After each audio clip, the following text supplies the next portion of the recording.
Well, it's the final day of the coarse fishing season in England, and decided to come out today. Where better to head to than the local river Blackwater. Perfect place in my opinion to give the last day of the season a nice sending off.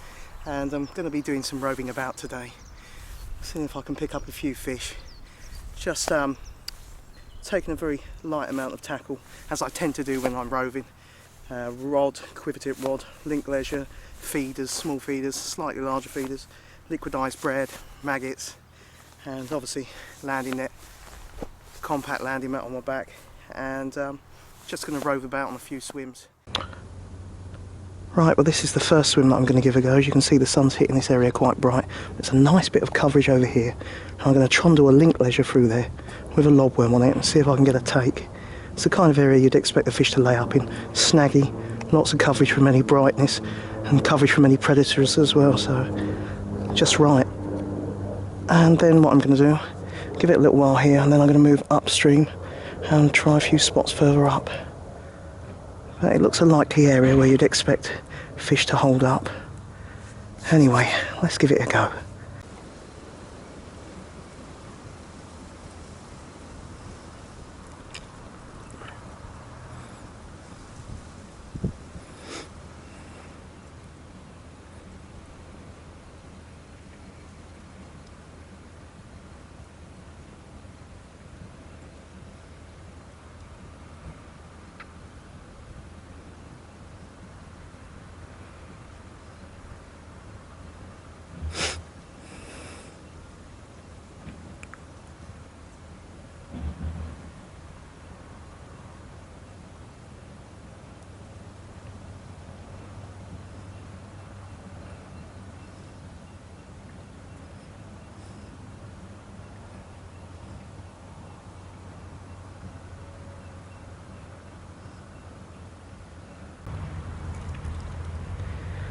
That last spot had lots of knocks and taps, but no, nothing that seemed like it was going to commit itself to giving me a decent bite, giving me a good pull or anything like that, not at all.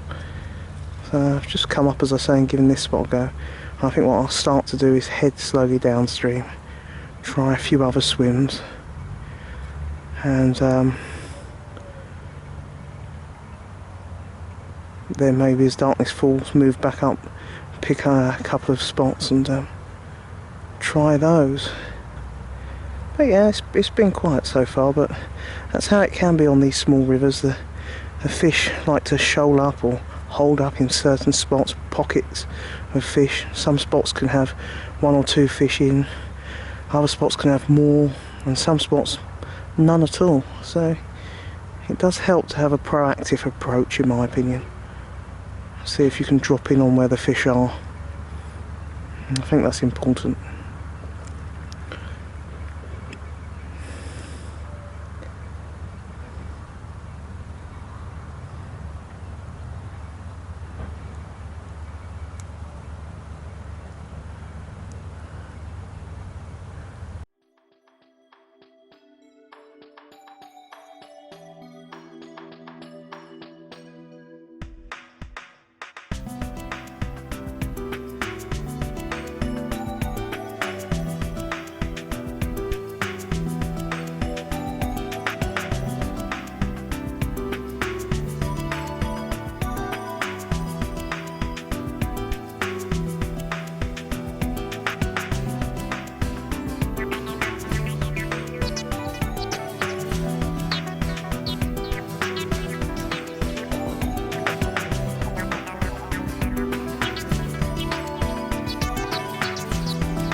Well, as you will have seen there, I was having quite a game from a rather frisky chap, and in the current he felt larger than what he is.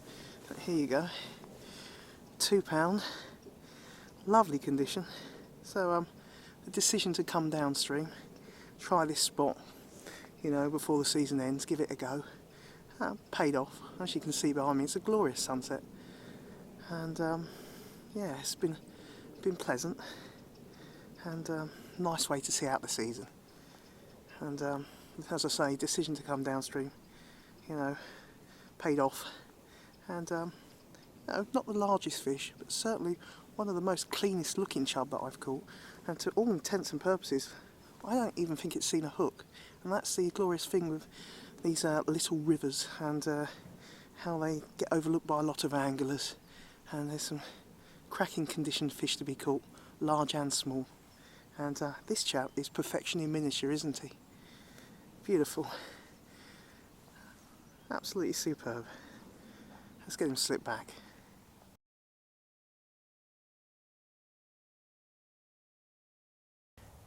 Well, the close season is coming calling, and as you'll have seen, it's been an enjoyable day's roving about. Not the most productive, and it's been slow going, but it's been a glorious way to spend the last remaining afternoon of the fishing season. And as you will have seen, just as it got dusk, going to that stretch further downstream, it paid off, and I was rewarded with that £2 chub, which put up a really frisky and fair scrap given its size. Now, it's certainly not the largest chub that I've caught, but it's one of the most immaculate and spotless and clean looking chub. In fact, you'd think it was fresh off of the chub factory production line. It was that clean and that nice looking. Certainly didn't seem like it had seen a hook or anything of that type.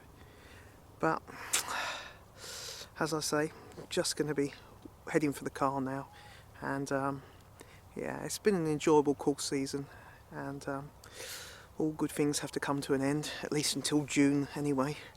I hope you've enjoyed the videos. I really appreciate you guys who subscribe to me, and also the chaps that take the time to post a comment, and I always do try my best if I can to reply, or you know, if I get inboxed and ask a question, I always try to help you out, or reply to you, and give any advice that I can. And as I say, I really appreciate your support of my YouTube channel and the Fishing for Memories blog and channel. And you know, you chaps, the ones who watch the videos and fish but don't necessarily do YouTube videos, and you other guys out on the YouTube that do fishing videos, your support is much appreciated. Going to be fishing more during the close season, hopefully doing some fishing on some still waters to pass the time till the rivers open up again. I will have this video and a very special one where I've had a very large perch, and that is a very memorable trip to me. So this video plus the perch fishing one will be going live during the close of the course season. That's about it really. As I say, I hope you've enjoyed the videos. Till next time, tight lines and take care.